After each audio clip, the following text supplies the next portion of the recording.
요한복음 13장 1절에서 17절입니다. 유월절 전에 예수께서 자기가 세상을 떠나 아버지께로 돌아가실 때가 이른 줄 아시고 세상에 있는 자기 사람들을 사랑하시되 끝까지 사랑하시니라. 마귀가 벌써 시몬의 아들 가룟 유다의 마음에 예수를 팔려는 생각을 넣었더라.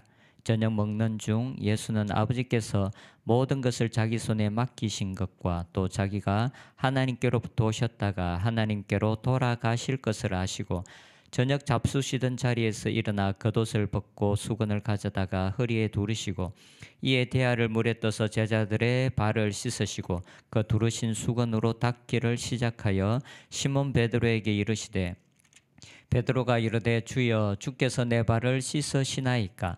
예수께서 대답하여 이르시되 내가 하는 것을 내가 지금은 알지 못하나 이후에는 알리라. 베드로가 이르되 내 발을 절대로 씻지 못하시리이다. 예수께서 대답하시되 내가 너를 씻어주지 아니하면 내가 나와 상관이 없느니라. 시몬 베드로가 이르되 주여 내 발뿐 아니라 손과 머리도 씻어 주옵소서. 예수께서 이르시되 이미 목욕한 자는 발밖에 씻을 필요가 없느니라.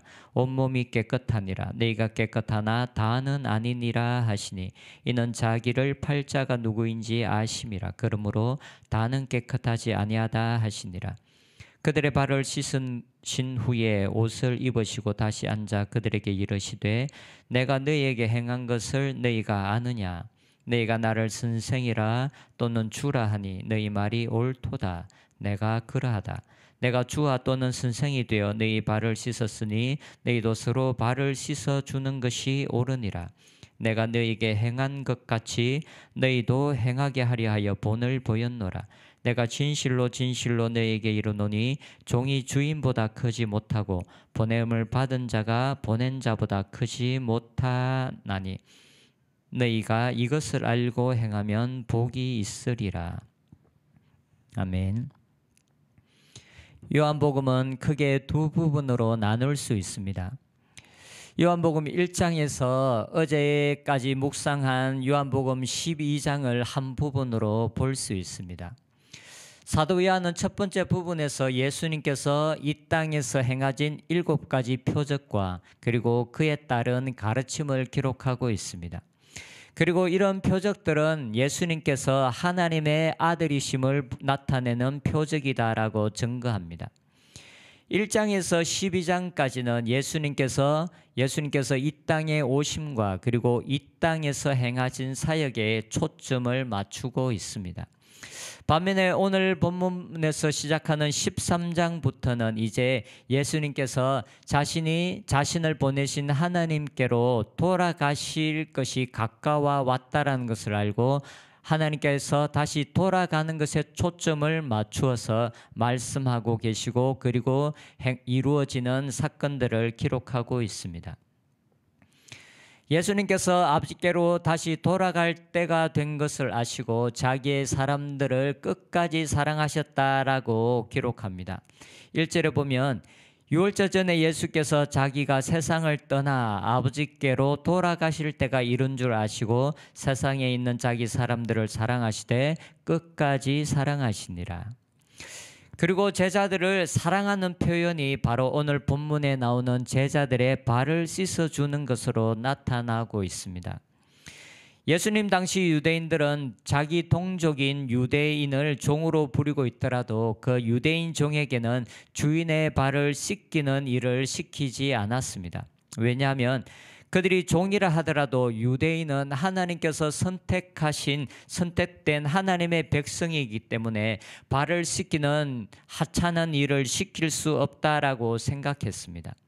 그래서 발을 씻기는 일들은 유대인 종이 아니라 이방인 종들에게만 시킬 수가 있었습니다. 그런데 예수님께서는 지금 하찮은 종이라도 할 수 없었던 발을 씻기는 이 일들을 제자들에게 행하고 계십니다. 예수님께서 자신들의 발을 씻기시는 이 상황을 제자들은 도저히 이해할 수가 없었을 것입니다. 그리고 받아들이지도 못했습니다. 그래서 베드로는 절대로 내 발을 씻기시지 못합니다라고 말합니다. 이것은 베드로 혼자만의 생각은 아니었을 것입니다. 모든 제자들 역시도 동일하게 생각했을 것입니다. 그런데 이것을 말로 가장 빨리 표현한 사람이 바로 베드로였을 것입니다. 오늘 본문을 통해서 볼 때 예수님께서 제자들의 발을 씻기신 이 행동은 두 가지 의미를 가집니다. 첫 번째는 예수님의 죽으심이 제자들의 죄를 씻는다라는 것을 보여준다라는 것입니다. 8절에 보면 내가 너를 씻어주지 아니하면 내가 나와 상관이 없느니라. 그리고 10절에 보면 이미 목욕한 자는 발밖에 씻을 필요가 없느니라. 온몸이 깨끗하니라. 너희가 깨끗하나 다는 아니니라. 예수님께서 하시는 이 말씀을 볼 때 예수님은 단순하게 제자들의 발을 씻기시는 것 이상의 죄의 문제를 다루고 있다는 것을 우리가 알 수 있습니다.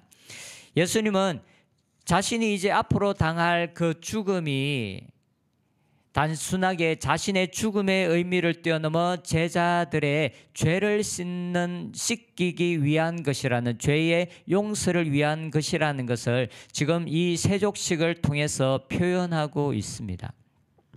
그리고 또 다른 한 가지 의미는 예수님이 떠난 이후에 새로운 생명을 얻게 되는 그리스도의 공동체는 서로 섬기며 사랑하는 삶을 살아야 한다라는 것을 지금 이 세족식을 통해서 극적으로 보여주고 있습니다. 14절과 15절에 보면 내가 주와 선생이 되어 너희의 발을 씻었으니 너희도 서로 발을 씻어주는 것이 옳으니라. 내가 너희에게 행한 것 같이 너희도 행하게 하려 하여 본을 보였노라.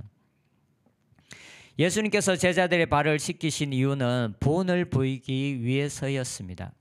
그리스도의 공동체는 예수님의 희생과 섬김으로 말미암아 새로운 생명을 부여받은 자들입니다. 그런데 하나님께서 우리들에게 주신 생명에는 하나님의 본성이 있습니다. 그 하나님의 본성의 핵심은 바로 사랑입니다. 제자들의 발을 씻기시는 장면 이후에 예수님께서 제자들에게 새 계명을 주시는 말씀을 하십니다. 이 새 계명의 핵심이 바로 사랑입니다. 37절에 보면 새 계명을 너희에게 주노니 서로 사랑하라. 내가 너희를 사랑한 것 같이 너희도 서로 사랑하라. 예수님을 따르는 자들은 법에서 자유로운 자들이 아닙니다. 옛 언약 시대를 상징하는 율법에서는 우리가 자유롭지만 새 언약 시대 안에서 우리들에게 예수님께서는 우리들에게 그리스도의 율법을 주셨습니다. 그래서 우리는 예수님께서 우리들에게 주신 법에서 자유로운 자들이 아닙니다. 우리는 하나님께서 우리들에게 주시는 법에 순종해야 하고 그 법 아래에 있는 자들입니다. 그 법의 핵심이 바로 사랑입니다. 이 사랑의 표현은 바로 사람들을 서로 섬기는 것으로 나타나게 됩니다. 발을 씻겨주시고 너희도 이대로 하라라는 이 말씀은 실제로 사람들의 발을 씻어주라는 것이 아니라 공동체 안에서 서로 사랑하며 공동체 안에서 서로 지체들을 섬기라는 말씀입니다. 우리가 누군가를 사랑한다면 섬기는 삶으로 나타날 수밖에 없습니다. 세상의 공동체에서 사람들의 관심은 어떻게 하면 내가 높임을 받을 수 있을까? 어떻게 하면 섬김을 받을 수 있을까로 나타나게 됩니다. 이것은 높은 자리에 올라가는 것일 수도 있고 사람들의 인정을 받고 싶어하고 관심을 받고 싶어하는 것으로 나타날 수도 있습니다. 인간의 본성은 섬기는 삶이 아니라 섬김을 받는 삶을 추구하는 것입니다. 하지만 예수님은 그리스도의 공동체는 이와는 달라야 된다라고 말씀하십니다. 섬기는 삶을 사는 것, 이것이 그리스도인의 삶이며 섬기는 사람들이 모이는 곳, 이곳이 바로 그리스도인의 공동체라고 말씀하십니다. 우리는 잠시라도 우리의 마음을 하나님께 고정하지 않으면 우리는 섬기는 삶이 아니라 섬김을 받으려는 삶으로 우리의 욕구와 우리의 욕망이 향하는 것을 알 수가 있습니다. 우리의 마음은 너무나도 쉽게 섬김을 받고 싶어하는 마음으로 나아갑니다. 때로 우리는 공동체 안에서 상처를 받기도 하고 낙심하는 많은 이유 중에 한 가지는 우리의 마음속에 섬김을 받고 싶어 하기 때문입니다. 섬김을 받으려는 욕구가 채워지지 않을 때 우리들은 상처를 받기도 하고 낙심하기도 합니다. 물론 우리는 공동체 안에서 서로를 사랑함으로 섬김을 받아야 할 필요가 있습니다. 하지만 우리 개인에게 있어서 우리의 초점은 섬김을 받는 것에 있는 것이 아니라 지체들을 섬기는 것, 어떻게 하면 사람들을 섬길까에 우리의 초점이 있어야 하는 것은 분명합니다. 우리의 마음에 섬김을 받으려는 욕구가 채워지지 않을 때 우리의 마음이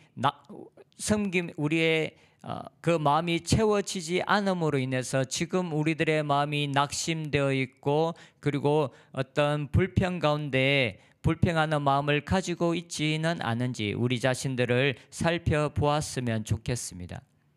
이런 우리의 욕구가 채워지지 않으므로 우리가 낙심하게 되고 불평이 있을 때 우리의 마음은 사람들을 섬기고자 하는 우리의 마음이 스스로 제한되어질 수밖에 없고 사람들을 섬기고자 하는 마음이 없어질 수밖에 없습니다.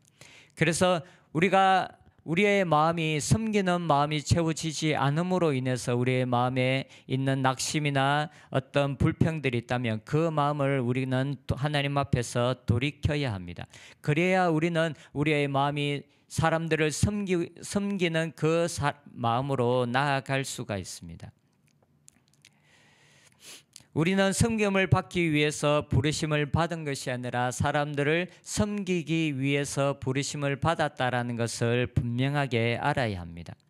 그리고 예수님께서 자신을 내어주시는 섬김의 삶 속에서도 하늘의 기쁨이 가득했던 것처럼 우리의 삶 속에서도 섬기는 삶을 살 때에 이 땅에서의 기쁨이 아니라 하나님께서 주시는 기쁨이 우리의 마음속에 가득한 저희들이 되었으면 좋겠습니다. 기도하겠습니다.